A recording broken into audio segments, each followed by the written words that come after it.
बेटे के आने पे तो मिठाई बांटता है, मिलाद वाले दिन तो लाइटें बंद कर लेता है। बेटे के आने पर तू हलवाई बिठाता है और नबी पाक के नाम की लाइटें लगी हों तो तू परेशान होता है। हमसे कभी पूछ, तुझे बताएं बस नहीं चलता, वरना ताड़े तोड़ के छतों पे लगा दे।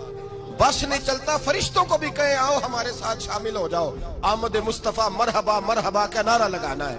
हमारा बस नहीं चलता, वरना दुनिया की सारी नेमतें बिछा दें और लोगों को बतलाएं कि असल तो खुशी मनाने का दिन ही आज है जब अल्लाह ने हमें अपना प्यारा रसूल अता फरमाया है।